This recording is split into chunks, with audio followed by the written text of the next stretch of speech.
네, 여러분 이제 이번 시간은요 구조 일반 이론에 대해서 얘기를 드리는데요. 우리가 소방 공무원이 어떤 위험에 빠진 사람을 구출해야 될 일들이 있는 거 아닙니까? 그게 바로 구조와 관련되는 일이거든요. 이제 그러면서 이제 여기서는 먼저 한번 이렇게 얘기를 드려볼게요. 물론 구조 일반 이론은요, 뭐 여러분들 교재를 지금 얘기 들으면요, 구조 일반 이론을 우리가 들어가는데요. 요거는 186페이지서부터 이렇게 나와 있다는 거 아닙니까? 이제 그러면서 한번 봅니다. 그런데 먼저 구조의 개념을 한번 제가 얘기를 들어볼게요. 어떤 거냐면요. 한번 이렇게 얘기 들으면 좀 빠를 겁니다, 여러분. 어떤 거냐면요. 여기가 예를 들어보면 어떤 건물에 일례를 들어보거든요. 제가 예시를 한번 이렇게 들어보면요. 화재가 발생했다. 그런데 사람이 오도 가도 못하고 여기 갇혀 있어요.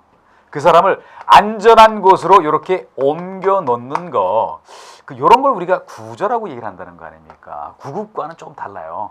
뭐 나온 김에 구급까지 얘기 들으면요, 이렇게 옮겨놓은 게 구급이죠. 근데 이렇게 사람을 안전한 곳에 대피시켰는데 이 사람이 지금 뭔가 상태가 되게 안 좋아요. 그래서 이 사람한테 대해서 응급처치 이런 거 하고 처치를 하고요. 그리고 여기 병원, 여기가 병원이라고 봅니다. 병원으로 이렇게 후송시키는 거, 이런 거를 합쳐가지고 이런 건 우리가 구급이라고 얘기를 한다는 거 아닙니까? 구급은 다음 시간에 같이 한번 볼 거거든요. 그래서 이렇게 구조와 구급이 차이가 난다. 그런데 구조와 관련해서 여러분들 교재를 보면 뭐가 나오죠? 119 구조 구급에 관한 법률이라는 게 나오는 거 아닙니까? 요거와 관련해서 뭐가 나오냐면요, 119 구조 구급에 관한 법률, 구조 구급에 관한 법률, 이런 법률이 나오는데요. 이거는 구조 구급과 관련되는 기본이 되는 그런 법률이에요. 과거에는 어땠냐면요, 이게 소방기본법에 있던 일부 내용이 이 법에 가서 내용이 많아지면서 구조 구급에 관한 법률이라고 바뀌었다는 거 아닙니까? 그러면서 이 법에서 구조 구급과 관련되는 활동 근거를 여기서 언급을 해놨어요. 그게 바로 여기 186페이지에 들어가면서 나오는 구조 활동의 근거다라고 되어 있는 걸 한번 보도록 합니다. 그래서 여기서 뭐라 그랬죠? 어떤 구조 구급 활동이 국민의 어떤 재산, 그리고 생명, 그리고 신체 뭐 이런 거를 보호하기 위한 그런 활동이라는 얘기를 한 건가 아닙니까? 흡사 뭐하고 비슷하냐면요, 소방기본법의 제정 목적과 거의 비슷한 얘기였어요. 그래서 뭐 여기 그 근거를 뭐 이렇게 생명, 재산, 생명, 신체를 보호하기 위하고, 또 그리고 어떤 국민의 삶의 질을 향상시킨다. 그렇기 때문에 구조 구급이라는 게 필요하다는 거 아닙니까? 위험에 빠진 사람을 구출해내는다는 의미의 구조라는 얘기를 한번 보도록 합니다. 이제 그러면서 구조 구급 관련해서 뭐랬죠? 이 근거법에서 또 뭐라고 얘기했냐면요, 여기 뒤에 우리가 같이 공부를 하지만요, 구조대 관련되는 이걸 얘기했다는 거 아닙니까? 구조대 편성과 운영을, 구조대 편성과 운영에 대해서요, 편성과 운영을 하여야 한다 그랬는데, 그런데 구조대라는 건 뭐냐면요, 구조를 하기 위한 조직체를 구조대라고 얘기한다는 거 아닙니까? 혼자서 구조 활동하는 건 아니잖아요. 팀을 짜서 해야 되거든요. 그래서 구조대를 편성하고 운영하는데 그 책임을 누구한테 맡겼죠? 국민안전처 장관. 한번 봅니다. 국민안전처 장관, 그리고 소방본부장, 그리고 소방서장한테 이 의무를 맡겨놨어요. 결국 이걸 한번 이렇게 봅니다. 국민안전처 장관은 지금 소방과 관련해서 과거에 소방방재청이 이 밑으로 들어간 거 아닙니까? 네. 그러다 보니까 포괄적인 책임자가 된 거고, 소방본부장은 광역자치단, 시도에서 소방 관련되는 업무를 총괄하고, 소방서장은 주로 시군구 단위의 어떤 소방 관련된 실무 책임을 담당하고 있는 거 아닙니까? 그런 사람들이 구조대를 편성하고 운영한다. 그 사람을 구출해내는 그런 어떤 조직을 편성하고 운영하는 거를 국민안전처 장관, 소방본부장, 서장한테 맡겼다고 얘기 드렸고요. 이제 그리고 하나 더 얘기를 드려봅니다. 뭐라고 얘기가 나왔냐면요, 그런데 해외에서 발생하는 어떤 우리 국민들이 위험한 상태에 빠진 거를 구조해야 될 일도 있잖아요. 또 해외에서 발생하는 각종 재난에 대해서 어떤 인도주의적 차원에서 도와줘야 될 일이 있는 거 아닙니까? 그래서 그게 바로 국제구조대잖아요. 국제구조대. 근데 국제구조대는 누가 편성하고 운영하죠? 이거는 본부장, 서장이 나설 일은 아니잖아요. 이거는 국가적인 차원에서 하다 보니까 이거는 국민안전처 장관이 한다는 거 아닙니까? 국민안전처 장관이 국제구조대를 편성하고 운영한다. 그래서 결국 이렇게 봅니다. 우리가 어떤 국민의 생명과 재산, 신체를 보호하기 위해서 위험한 사람 상태에 빠진 사람을 구출해내는 거, 그게 바로 구조인데, 이거는 국민의 삶의 질을 향상시키고 어떤 뭐 그런 역할을 한다. 그런데 이걸 하기 위한 조직체가 필요한데 그게 바로 구조대다. 그런데 그 구조대의 편성 운영은 국민안전처 장관, 소방본부장, 서장이 해야 되고, 그리고 국제구조대는 외국 나가서 우리 국민을 구출해내거나 구조해내거나 아니면 인도적인 차원에서 하는 거 아닙니까? 그러다 보니까 요거는 국민안전처 장관이 국제구조대를 구조할 수 있다. 어떤 편성 운영할 수 있다. 이렇게 얘기를 해놨다라고 봅니다. 그리고 여러분 이렇게 한번 볼게요. 그 밑에 구출도 나오는데 구출은 뭐냐면요. 구조는 조금 넓은 개념이고 구출은 좀 좁은 개념이라고 보세요. 위험에 있는 사안을 어떤 안전한 곳으로 이동시키는 거죠. 근데 구출은요, 아주 구체적으로 들어가서 어떤 뭐 통로를 확보하거나 아니면은 거기 뭐 자동차 문을 열어, 어떤 차에 갇힌 사람을 위해서 자동차 문을 뭐 열어주거나 이런 아주 구체적이면서 좀 좁은 의미의 개념이라는 거 아닙니까? 구조보다. 한 그런 정도만 구출에 대해서는 여러분 한번 봐놓습니다. 이제 그리고 그 다음에 중요했던 얘기를 한번 보면요. 구조대에 관련해서 구체적인 구조대 종류에 대해서 언급을 해놨어요. 이거는 뭐 비교적 중요한 얘기라는 거 아닙니까? 그래서 여기 그 다음에 나왔던 구조대 종류에 대해서 봅니다. 구조대 종류에 대해서 언급을 했는데요. 이 구조대 종류는 뭐 어디 나왔냐면요. 이거는 뭐 여러분들 교재에 보면은 187페이지에 나와 있다는 거 아닙니까? 구조대 종류가 나오는데요. 뭐 여기서는 몇 가지 사안은 저하고 같이 한번 정리를 꼭 한번 해보십니다. 구조대 종류에 따라서 어떤 설치 단위가 어딘가 이런 게 나오잖아요. 그럼 가장 기본적인 걸 한번 봅니다. 일반 구조대도 있고 특수 구조대도 있죠. 요거는 한 묶음으로 보세요. 일반적인 거, 특별한 거. 뭐 일반적인 거는 그러다 보니까 이거는 각각 소방서 단위로 서 단위에 이거를 설치한다는 거 아닙니까? 일반 구조대의 경우는 한번 뭐냐면요. 어떤 가장 기본적인 그런 일반적인 구조. 그렇지만 특수 구조대는 좀 달라요. 왜 다르냐면요. 특수 구조대는 거기 나왔지만요. 화학, 뭐 순환하면서 이렇게 여러 가지 나왔는데 한번 봅니다. 한번 제가 이렇게 예를 들어 볼게요. 화학 공장에서 어떤 불이 나거나 사람이 위험한 상황에서 갇혔다 그러면요. 좀 위험 물질에 대해서 좀 알고 훈련된 구조대가 필요할 거 아닙니까? 순환 구조대도 제가 얘기를 들어 볼게요. 어떤 갑자기 홍수가 나서 누가 물 때문에 갇혀가지고 못 나와요. 그러면 거기 막 로프도 설치하고 사람을 구출해야 된다. 이거 특별한 거죠. 고속국도 이것도 상황이 좀 다른 거 아닙니까? 각각 이거는 특수한 상황에서 구조하기 위한 거다. 일반 구조대는 일반적인 상황이다. 그렇지만 각각 여기도 소방서에서 어떤 단위로 설치하고 특수 구조대도 소방서 단위로 설치한다. 그리고 그 다음에 가서 봅니다. 그 다음에 가서 보시면요. 어떤 구조대는 국민안전처하고 소방본부에 설치하는 구조대가 있잖아요. 국민안전처하고 소방본부에 설치하는 구조대가 있다. 이렇게 봅니다. 소방서는 이거는 시군구 단위로 있다고 보세요. 소방본부는 시도 단위로 있는 거 아닙니까? 이거는 국민안전처는 중앙에 있는 거잖아요. 여기 설치하는 거는 여러분 뭐라고 얘기했죠? 직할 구조대, 직할. 국민안전처 직할, 소방본부 직할. 그리고 그 다음에 뭐가 있었습니까? 테러 대응 구조대라는 게 있었잖아요. 테러 대응 구조대. 이거는 한번 이렇게 봅니다.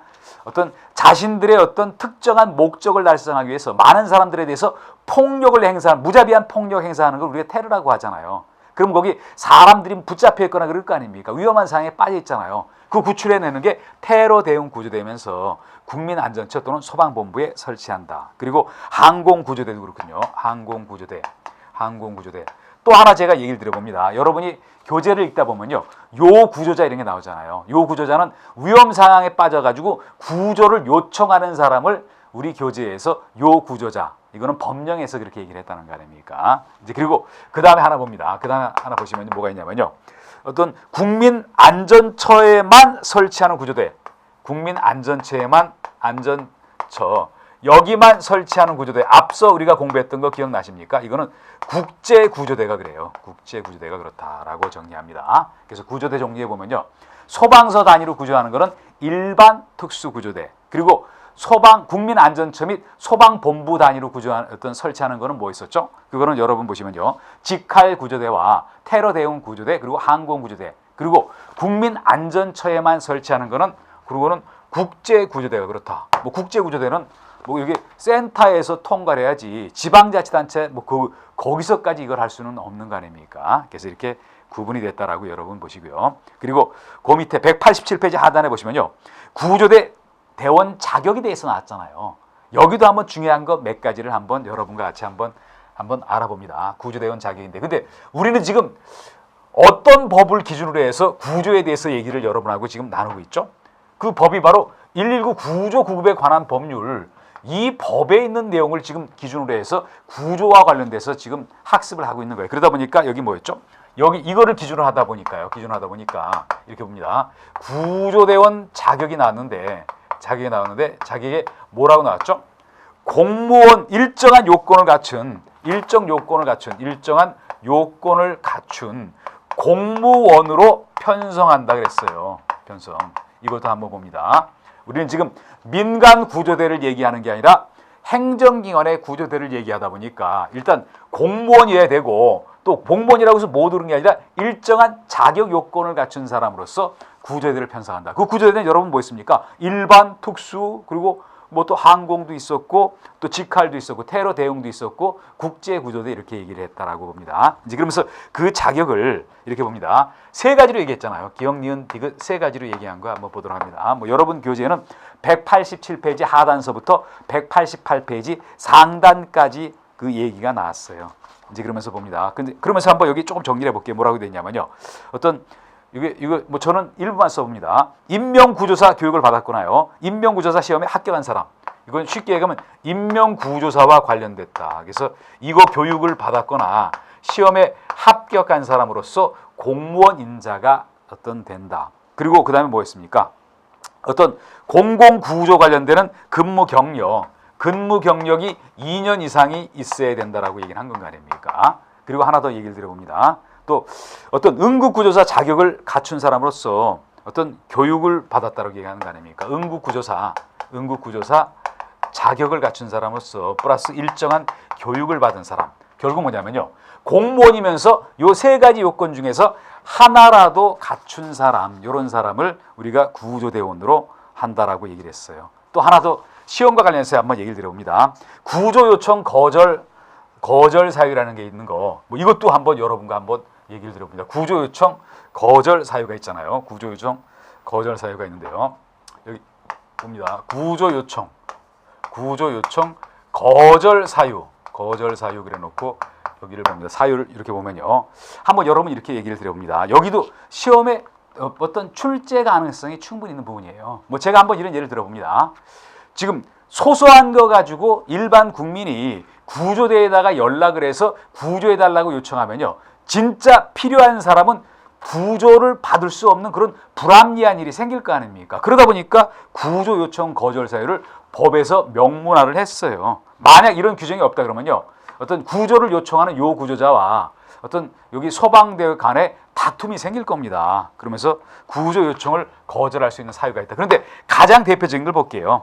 구조 요청 거절할 수 있는 사유를 여러분 교재에 보시면요. 188페이지에 나와 있는데 여기 키워드를 제가 한번 얘기를 드려봅니다. 뭐가 키워드였습니까? 여기는 단순이라는 말이 들어가 있잖아요. 단순한 거. 이 말이 들어갔을 때 그렇다. 뭐가 그랬습니까? 여러분 봅니다. 기억번호를 보실게요. 뭐라고 했냐면요. 단순 문 개방. 제가 한번 예를 들어봅니다. 이렇게 볼게요. 내가 열쇠를 잊어버렸는데 집에 열쇠를 잊어버렸어요. 그러면 열쇠 맞추는 어떤 사람을 불러가지고 돈 주고 문을 열면 될 거 아닙니까? 근데 이거를 어떤 119 구조대에다 전화를 해서 옥상에서 줄 타고 내려와가지고 베란다를 통해서 우리 집을 열어달라 이러면 안 될 거 아닙니까? 그러다 보니까 이런 거는 거절 사유가 된다라고 얘기를 드렸고요. 그리고 뭐라 했죠? 단순 안전조치.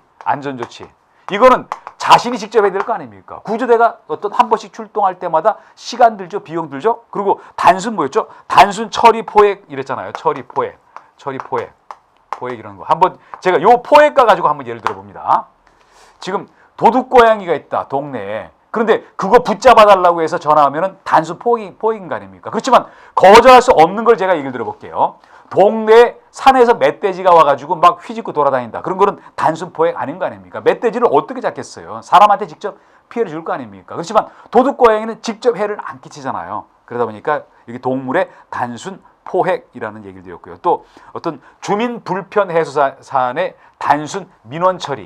결국 뭐냐면요. 단순이라는 말이 들어갔을 때는 구조 요청을 거절할 수가 있어요. 시간과 어떤 인력을 함부로 어떤 단순한 일에 투입할 수가 없다라고 여러분도 정리를 한번 해봅니다. 뭐 이런 얘기를 여기서 해놨거든요. 이제 그리고 그 다음에 가서 봅니다. 그 다음에 구조대원 교육 및 훈련이라는 게 얘기가 나오죠. 여기서는 여러분 다 볼 필요 없이 한번 얘기를 드려봅니다. 뭐라고 나왔죠? 연간 40시간 이상의 일정한 교육을 받는다라고 얘기했잖아요. 구조대원은 그 40시간이라는 거 봅니다. 구조대원은요. 대원은 연간 40시간 이상의 어떤 구조 교육을 받는다. 그래서 요 40시간이라는 정도, 그 정도만 한번 체크를 한번 해봅니다. 이거는 관련 법에서 나와 있는 숫자이기 때문에 여러분한테 한번 얘기를 드렸어요. 또 그리고 국제구조대의 편성과 운영은요. 앞서 제가 얘기 드렸는데 여러분 기억나십니까? 국제구조대 편성 운영 누가 한다 그랬죠? 국민안전처 장관이 한다는 얘기가 있었잖아요. 그런데 국제구조대는 뭐냐면요. 아무래도 여러분 한번 이렇게 봅니다. 어떤 외국에다가 우리가 구조대를 파견하다 보니까 어떤 외교적 문제나 그런 게 생길 수가 있는 거 아닙니까? 그래서 국제구조대를 파견하기 전에는요. 누구하고 협의를 거친다 그랬죠? 외교부 장관하고 협의를 거친다라고 얘기를 한 건 거 아닙니까? 그래서 이것도 한번 다시 한번 제가 한번 써봅니다. 국제구조대를 다시 한번 얘기 드리면 국제구조대 편성하고 운영은 이건 누가 했었죠? 이거는 두말할 것도 없이 이거는 국민안전처 장관이 한다. 안전처 장관이 한다. 그렇지만 국제구조대를 이거를 어떤 파견하고자 할 때는요. 외교적인 문제가 생길 수 있는 거 아닙니까? 외교적인 문제나 업무는 누가 관할합니까? 두말할 것도 없이 외교부 장관이다. 그러다 보니까 외교부 장관과 협의를 거치라고 한 거 아닙니까? 이거 하기 전에 외교부 장관과 협의를 거쳐야 된다라고 얘기했던 거. 뭐 여기까지 여러분 이렇게 정리를 한번 해 보십니다. 이제 그리고 그 다음에 가서 보시면요. 또 여러분 교재를 보시면요. 189페이지 구조활동 절차가 나왔는데 여기서는 그 구조팀, 기술팀, 지원팀의 역할 정도만 한번 얘기를 드려볼게요. 그래서 여기 구조대의 조직을 한번 얘기를 드려봅니다. 구조대 조직을 얘기할 때 그러면 가장 핵심이 되는 게 그럼 이 중에서 무슨 팀이겠습니까? 두말할 것도 없이 구조팀이잖아요. 구조팀은 실질적으로 위험에 빠져 있는 사람을 구출해내는 걸 하는 게 바로 구조팀인 거 아닙니까? 그러다 보니까 구조팀이 가장 핵심에 있어요. 그러면서 구조팀은 뭐 거기 나왔지만요. 이 안에 수색반, 구조반, 응급의료반 뭐 이런 거로 구성이 됐다. 그러면서 봅니다. 그러면서 구조팀을 도와주기 위한 게 기술팀이라는 게 있고, 기술팀이 있고요. 또 한편에서는 어떤 팀이 있었냐면요. 지원팀 이렇게 나와서 그 구조팀을 지원을 해준다라고 이렇게 봅니다. 여기서도 지원해주고 여기서 지원해주는데 그런데 기술팀은 뭐였죠? 한번 이렇게 봅니다. 위험물 어떤 처리, 중량물 처리 같은 거 그거에 전문 지식이 있어야 되잖아요. 그래서 이거를 지원해주는데 주로 뭐를 지원해주냐면요. 위험물이라든지요. 위험물 또는 중량물, 무거운 물건 처리 지원해주는 거 이거는 기술팀에서 한다는 거 아닙니까? 여기까지 구조팀이 하다 보면요. 전문성이 떨어질 수밖에 없어요. 이런 분야는 기술팀에다 맡긴다. 또 그리고 일반적인 지원팀은 뭐였냐면요. 어떤 이 업무를 하기 위해서 통신이라든지 보급 이런 거 지원을 해주는 거 이거를 지원팀에서 담당해서 구조팀을 핵심으로 두고 기술팀과 지원팀 묶여가지고 이게 구조대가 조직이 된다라고 여러분 한번 확인을 한번 해봅니다. 이제 그리고 그 다음에 가서 한번 볼게요. 그 다음에 가서 보시면요. 뭐 여러분들이 교재 내용이 많다가 보니까 그 어떤 거를 먼저 정리하고 어떤 것부터 먼저 해야 될 것인가 그 문제 때문에 조금 애로사항이 있을 수가 있어요. 그래서 그걸 한번 해소하는 차원에서 한번 얘기를 드리면요. 190페이지 봅니다. 190페이지 보시면요. 여러분들 교재 190페이지 보셔가지고요. 구조활동 우선순위 해놓고 거기 하나, 둘, 셋, 넷, 다섯째 줄을 보세요. 일반적인 구조활동의 우선순위 요거 정도 선에서 한번 여러분 저하고 같이 한번 정리를 한번 해보시는 걸 합니다. 그래서 뭐 요 선에서 한번 얘기를 들어볼게요. 여러분들 교재 190페이지를 보면요. 190페이지 5행에 있는 거를 봅니다. 5행에 있는 거를 봅니다. 그래서 요 순서 정도는 의미하고 순서가 어떻게 이루어지는가 하는 정도는 여러분 꼭 암기를 한번 해보도록 할게요. 191페이지를 봅니다. 191페이지 여기 5행을 보시면요. 거기 뭐라고 나왔죠? 보시면요. 일반적인 구조활동 우선순위라는 얘기 했었잖아요. 그 의미를 볼게요. 일반적인 구조활동에 있어서 우선순위 뭐부터 먼저 해야겠는가 한번 이렇게 봅니다. 사실 요런 게 안 돼 있으면요. 어떤 우리가 위험한 상황에 빠졌을 때 평소와 이런 훈련이 안 돼 있으면요. 뭐부터 먼저 해야 될지 현장에 가서 우왕좌왕할 수가 있어요. 그러면 뭐부터 먼저 하라겠습니까? 이게 구명서부터 먼저 한다는 거 아닙니까? 구명. 그러면 이거를 왜 먼저 하겠어요? 구명의 의의는 뭐냐면요. 생명을 구한다는 그런 의미라고 보도합니다. 생명을 구한다. 제일 중요한 게 사람 목숨인 거 아닙니까? 그래서 구명서부터 먼저 하고, 그리고 그 다음에 나왔던 게 뭐였죠?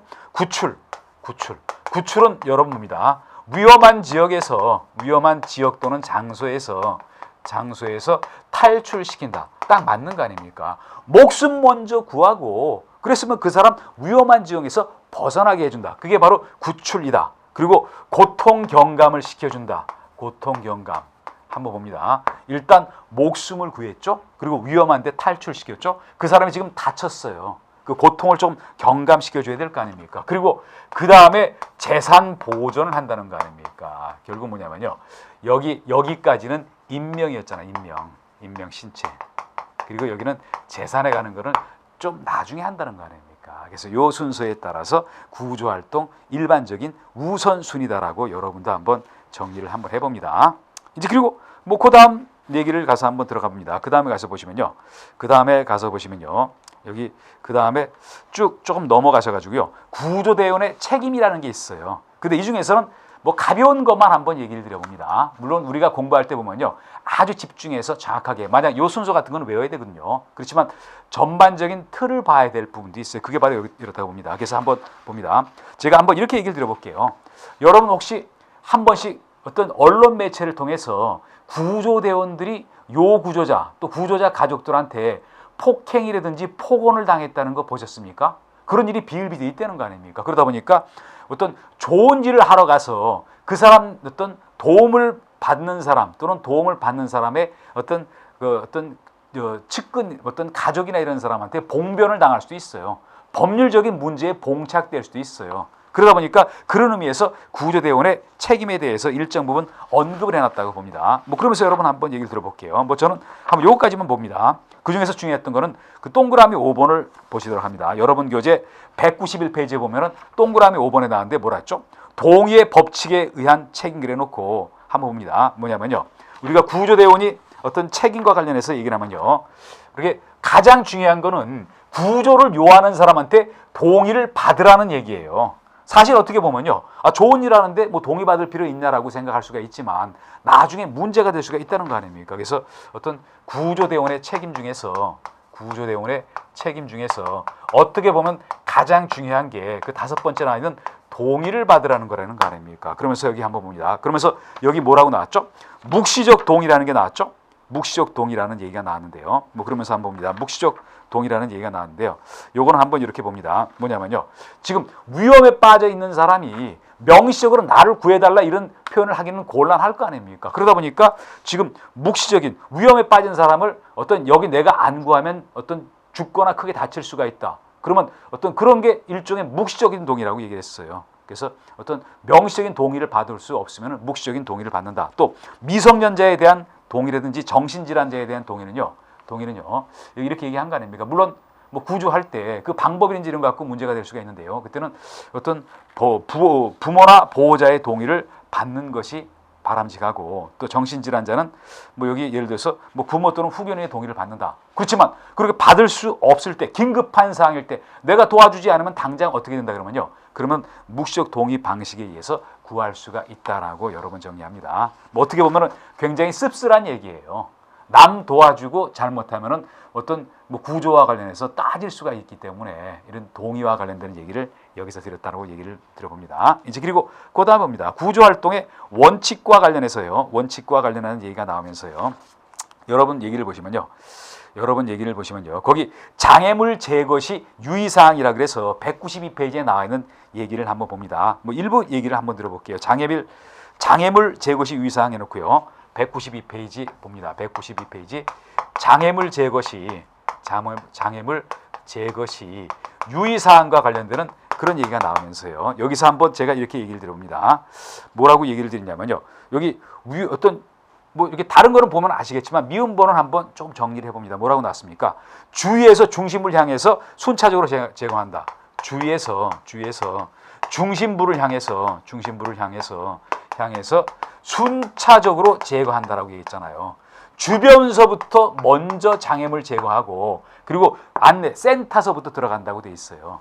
중간 어떤 센터서부터 먼저 못할 거 아니니까 밖에 있는 것부터 먼저 제거하면서 중심부로 들어간다. 뭐 나머지는 여러분이 뭐 한번 보시면은 다 이해가 될 만한 그런 내용이어서 일단 건너뛰고요. 이제 그리고 그 다음에 가서 한번 봅니다. 그 다음에서 보시면요. 구조 현장의 지휘와 관련되는 얘기가 있었잖아요. 그때 여기도 한번 이렇게 봅니다. 구조 현장을 보시면요. 어떤 누구를 먼저 구조해야 될 것인가, 어떤 사안을 먼저 수습을 해야 될 것인가, 뭐 이런 거 굉장히 중요한 얘기인 거 아닙니까? 그러다 보니까 여기는 뭐냐면요. 구조 현장에서 지휘자의 역할이 굉장히 중요한 거예요. 그래서 지휘자가 올바르게 상황 판단해서 인력을 어디 먼저 투입하고 어떠한 사안에 빠진 사람을 먼저 구출해야 될 것인가, 그거 명령하고 결정하는 것은 현장 지휘자가 해야 된다는 것은 뭐 너무 당연한 얘기를 해놓은 거 아닙니까? 그래서 어떤 가장 위험에 많이 처한 사람, 뭐 그런 사람서부터 먼저 구출을 해놓고 뭐 그렇게 한다. 한 요 정도까지만 여러분 보시도록 합니다. 그래서 뭐 여기까지 얘기를 드렸고요. 이제 그리고 그 다음에 나오는 거는요. 여러분 교재에 나오는 거는요. 로프 매듭과 관련해서 한번 매듭과 관련하는 얘기 한번 드려봅니다. 로프 매듭과 관련해서는 과거에 뭐 몇 차례 시험에 쭉 나왔었어요. 그러다가 최근에는 조금 뜸해요. 그런데 로프 매듭이 왜 필요한가 한번 봅니다. 위험에 빠진 사람을 제가 한번 이렇게 봅니다. 요번에는요. 로프 매듭법에 대해서 여러분과 같이 한번 얘기를 드려보는데 한번 이렇게 봅니다. 누구를 지금 구조를 해야 돼요. 구조를. 지금 한번 봅니다. 뭐 여기 누가 위험한 상황에 처해 있어요. 이렇게 있거든요. 그러면 이 사람을 이쪽으로 구조해내기 위해서 우리가 어떤 로프를 사용하는 경우가 있어요. 근데 로프가 어떻게 하냐면요. 통상 길어봤자 어떤 일정한 길이수가 된다. 그러다 보니까 로프를 어떤 연결을 할 필요가 있는 거 아닙니까? 또 어떤 어떤 정착을 시키기 위해서 어떤 로프를 쭉 어떤 돌려가지고 정착을 시킬 수도 있어요. 그런 것 등이 바로 여기 나와 있는 로프 매듭법이고, 또 여러분 교재를 보시면요. 굉장히 로프 매듭법에 대해서 얘기가 많이 나왔지만요. 시험에 뭐 가끔 하나씩 나왔었어요. 그리고 나오는 부분이 또 나왔다는 거 아닙니까? 그런 부분만 찝어가지고 정리를 하실 수밖에 없어요. 우리가 실제 뭐 로프를 시험과 관련해서 매듭을 지어보거나 실제 뭐 보고할 수는 없는 거 아닙니까? 그러다 보니까 꼭 중요한 것만 한번 제가 얘기를 드려봅니다. 그래서 여러분 보시면요. 195페이지 보면은 뭐 길이의 어떤 재료에 따른 구분, 굵기에 따른 구분, 길이에 따른 구분, 그래서 로프의 어떤 종류 구분해서 일부 한번 얘기를 한번 드려보면요. 거기 뭐라고 나왔죠? 굵기에 따른 구분이라는 게 있었죠. 굵기에 따른 로프의 구분이 있는데 여기 한번 봅니다. 뭐라고 냈냐면요. 구조대에서는 통상 10점 로프의 어떤 지름이 10.5mm에서부터 12mm 사이의 로프를 주로 사용한다는 거 아닙니까? 그래서 구조대에서 주로 사용하는 로프의 지름, 굵기가 그렇다라고 보시면요. 그리고 길이에 따른 구분 그랬죠? 길이에 따른 구분 그려놓고 로프 길이는 한정이 돼 있을 거 아닙니까? 그러다 보니까 로프 길이는요. 가장 일반적인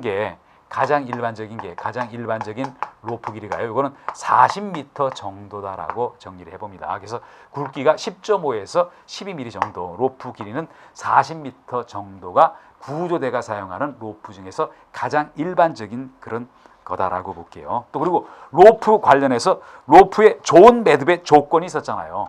물론 좋은 매듭의 조건을 세 가지를 얘기 드렸어요. 근데 일단 세 가지를 얘기 드리지만 이 요건을 모두 다 갖출 수는 없어요.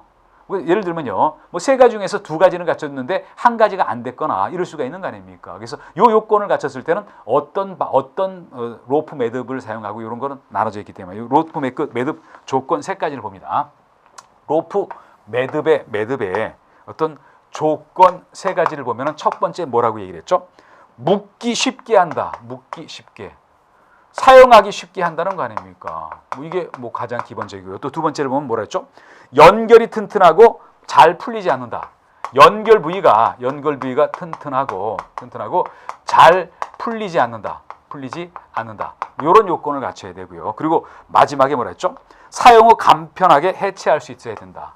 사용 후 간편하게 해체가 가능해야 된다. 이런 세 가지 요건을 모두 갖춘 게 좋아요. 그렇지만 다 갖춘 거는 현실적으로 조금 고르기가 쉽지 않다라고 여러분 보도록 합니다. 이제 그리고 그 다음에 가셔가지고요. 로프 매듭에 관련해서요. 그 종류를 한번 여러분 봅니다. 로프 매듭 종류를 보시면요. 앞서도 얘기됐지만요. 로프 매듭은 좀 굉장히 복잡한 얘기가 나오기 때문에 시험에 기출됐던 것 중에서 몇 가지 사안만 한번 여러분이 같이 알 수 있는 정도에서만 한번 정리를 한번 해봅니다. 뭐 그러면서 한번 얘기를 보시면요. 로프 매듭의 종류를 한번 보시면요. 거기 여러분들 교재 197페이지를 한번 보세요. 197페이지를 보시면요. 여러분 교재 197페이지 보시면요. 거기 A번, B번, C번 이렇게 있죠. A번, B번, C번 있죠. A, B, C 요 세 가지까지는요. 요 세 가지는 어떤 기본 매듭에 해당이 되는 거예요. 로프 매듭의 기본 매듭에 해당되고, 그리고 그 다음에 나와 있는 D번하고 2번 있죠. D번, 2번 이렇게 나와 있는 거죠. D번, 2번 요거는요. 이걸 우리가 응용 매듭이라고 얘기를 한다는 거 아닙니까? 응용 매듭이라고 얘기한다. 그러면서 한번 봅니다. 지금 뭐냐면요. 이어 매기가 있었죠. 맨 처음에 이어 매기가 있는데요. 이어 매기가 있는데 A번은 이어 매기가 있다. 이거는 한번 여러분 봅니다. 로프 길이가 한정이 있다 보니까 로프를 잇기 위해서 하는 게 바로 이어매기다. 서로 로프를 연결해 나가는 게 이어매기다라고 얘기를 한다는 거 아닙니까? 그리고 마디 중간에 로프에 대해서요. 어떤 뭔가 걸결하기 위해서 이런 마디를 지을 필요가 있어요. 그게 바로 여기 나오는 마디 짓기다. 그리고 어떤 특정한 지지물에 묶기 위한 게 움켜매기다. 또 사람을 구출하기 위해서 사람 몸을 묶는 게 신체 묶기다. 한 이런 정도로 보도록 합니다. 뭐 이렇게 짧게 얘기를 한번 드렸고요. 이제 그리고 그 다음에 가서 봅니다. 여러분들 교재를 보시면요. 로프 어떤 기본 매듭과 관련해서 그림이 있어요. 그래서 이 그림은 여러분이 외우실 필요는 없어요. 시험에 그림을 그려놓고 무슨 매듭이냐 물어본 적은 없어요. 아주 단편적으로 그냥 말로 해놓으면서 이러이러한 사항이 있을 때 이게 무슨 매듭이냐 그러면서 몇 가지만 물어본 적이 있어요. 그래서 그 몇 가지만 여러분하고 같이 한번 제가 얘기를 드려봅니다. 그래서 여러분 교재 198페이지를 한번 보세요. 여러분들 교재 198페이지를 한번 놓고 한번 보시면요. 이 보시면은 여기 뭐라고 나왔습니까? 먼저 이어매기라는 건 로프를 연결하는 거 아닙니까? 쭉 늘어놓고 어떤 잇기 위해서 연결하는 게 바로 이어매기인데, 여기 중에서 한번 여러분 봅니다. 여기 중에서 나왔던 게 뭐였죠? 여기 중에서 보시면요. 바른 매듭이라는 게 나오잖아요. 바른 매듭 나오는데요. 바른 매듭이 나오는데, 바른 매듭은 어떨 때 사용하는 로프 어떤 여기 매듭법이었죠? 여기 보시면 뭐라고 나왔습니까? 여기 봅니다. 어떤 같은 굵기의 로프를 연결할 때 봅니다. 같은 굵기의 로프를 이어서 연결할 때 사용하는 게 바른 매듭이라고 보세요. 바르다 그랬으니까 한번 봅니다. 서로 다른 굵기가 아니라 같은 굵기의 로프를 이어나가는 게 바로 여기 나와 있는 바른 매듭이다라고 여러분 이렇게 정리를 한번 해봅니다. 그리고 그 다음에 봅니다. 그 다음에 가서 보시면요. 거기 한겹 매듭이 있죠? 그 밑에 보면요. 한겹 매듭이라는 게 있죠? 한겹 매듭이 있는데 여기는 뭐라고 얘기를 했죠? 뭐라고 했냐면요. 굵기가 다른 로프, 젖은 로프를 결합할 때 사용한다라고 얘기한 거 아닙니까? 굵기가 다른 로프를 연결할 때 사용하는 게 한겹 매듭이다라고 여러분 정리를 합니다. 그래서 한번 다시 얘기 들어볼게요. 같은 굵기 로프를 연결할 때 하는 게 바른 매듭이고, 어떤 굵기가 다른 로프를 서로 연결하는 경우도 있는 거 아닙니까? 그거는 여기 나온 것처럼 한결 매듭, 또 경우에 따라서 두겹 매듭도 이런 역할을 한다. 한 요 정도까지만 여러분 뭐 한번 봅니다. 이제 그리고 그 다음에 가서 볼게요. 그 다음 가서 보시면요. 여러분들 교재 199페이지를 한번 펼쳐봅니다. 199페이지를 보시면요. 거기 199페이지를 보시면요. 미음번에 피셔맨 매듭이라는 게 있잖아요. 그래서 미음번 봅니다. 199페이지 피셔맨 매듭을 가서 봅니다. 미음번 피셔맨 매듭을 봅니다. 199페이지를 보시면요. 199페이지 미음번에 피셔맨 매듭이라고 그랬죠. 그런데 피셔맨이라는 건 다른 말로 하면 이건 어부를 얘기하잖아요. 어부가 어로 작업을 할 때 로프 주로 많이 사용하는 거 아닙니까? 그러다 보니까 요거를 어부맥이라고도 얘기를 하고요. 그러면서 뭐라고 했죠? 어떤 두 로프를 서로 연결할 때 많이 사용되면서 어떤 두 로프가 서로 다른 로프를 묶어서 매듭이 말물리도록 한다. 그래서 이거는 키워드만 봅니다. 두 로프를 사용해서 서로 연결할 때 가장 많이 어떤 사용되고 확실한 매듭이다. 가장 많이 사용되고 어떤 확실한 그런 매듭이다. 그거를 피셔맨 매듭이라고 봅니다. 그 앞에서부터 한번 얘기를 들어볼게요. 굵기가 다른 로프 연결할 때 바른 매듭. 굵기가 같은 로프 연결할 때 바른 매듭. 굵기가 다른 로프를 연결할 때 한 겹 매듭 또는 두 겹 매듭. 그리고 두 로프를 연결시킬 때 가장 많이 사용하면서 확실하고 제대로 할 수 있는 게 바로 피셔맨 어부 매듭이다라고 봅니다. 어부맥이 이렇다라고 여러 번 얘기를 드리고요. 이제 그리고 하나 또 얘기를 드려봅니다. 옥매듭이라는 얘기가 나오잖아요. 지금 여러분 이렇게 봅니다. 우리가 올가매다 옥자 들어가면 굉장히 강한 그 어떤 느낌을 보실 겁니다. 그래서 여기 2번의 마디짓기를 보면요. 여기 옥매듭이라는 게 나오는데요. 옥매듭이라는 게 나오는데 옥매듭에서는 한번 여러분 이렇게 봅니다. 뭐라고 나왔냐면요. 어떤 로프가 빠지는 것을 방지하고 꼬임이 풀리는 것을 방지할 때 사용한다라고 봅니다. 로프가 이게 옥이라는 거는 굉장히 강한 얘기잖아요. 빠지는 것을 방지하고 빠지는 것을 방지한다. 그리고 올가맨다라고 보세요. 그래서 이게 꼬임이 풀어진 것을 방지한다. 꼬임이 풀어지는 것을 방지한다라고 한번 여러분 정리를 한번 해봅니다. 이런 내용들이 최근에는 잘 안 나왔지만 과거에 한 번씩 나왔어요. 이렇게 얘기를 하면서 이게 무슨 매듭이냐 이런 문제가 있었거든요. 그래서 이런 거를 여러분한테 한번 어떤 단편적이지만 이 정도는 한번 정리를 하셔야 된다는 개념에서 한번 얘기를 드려봤어요. 이제 그리고 그 다음에 또 조금 더 나가서 한번 보시면요. 이렇게 봅니다. 뭐냐면요. 또 나가서 중요한 얘기를 한번 가서 보시면요. 거기 한번 봅니다. 뭐냐면요. 거기 여러분들 교재를 보시면요. 뭐 사람 구출할 때 나오는 뭐 그런 얘기지만요. 이렇게 봅니다. 세겹 고정 매듭이라는 게 나오거든요. 그래서 세겹 고정 매듭을 봅니다. 세겹 고정 매듭은요. 여러분 교재 어디에 나와 있냐면요. 세겹 고정 매듭은요. 이거 여러분들 교재 202페이지를 한번 펼쳐보십니다. 여러분 교재 202페이지를 펼쳐보시면요. 여기 202페이지를 펼쳐보시면 뭐가 나오냐면요. 세겹 고정 매듭이라는 게 나오거든요. 세겹 고정 매듭이라는 게 나온다. 매듭이라는 게 나오는데 여기 뭐라고 얘기했습니까? 여기 있잖아요. 의식을 잃은 요 구조자를 어떤 끌어올릴 때 쓴다는 거 아닙니까? 의식을 잃은 요 구조자를 이거를 이 사람을 끌어올릴 때 사용한다. 이거를 세겹 고정 매듭이다라고 한번 여러분 정리를 한번 해봅니다.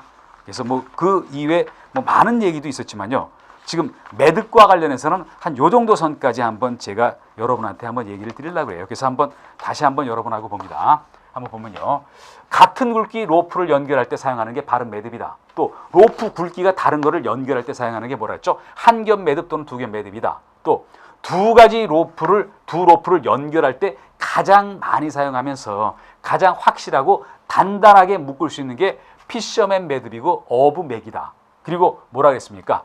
로프가 빠지는 것을 방지하고 꼬임이 풀리는 것을 방지한다. 우리가 올가먼다는 얘기를 할 때는 굉장히 세게 들어가는 거잖아요. 그래서 이거를 옥매듭이라고 보시고요. 또 의식 잃은 사람을 끌어올릴 때 사용하는 매듭을 그걸 세겹 고정 매듭이라고 얘기를 한다는 거죠. 그래서 뭐 진도는 이번 시간에 나갈 거는 여기까지예요. 그래서 이번 시간에 여러분 교재에 내용이 많았지만요.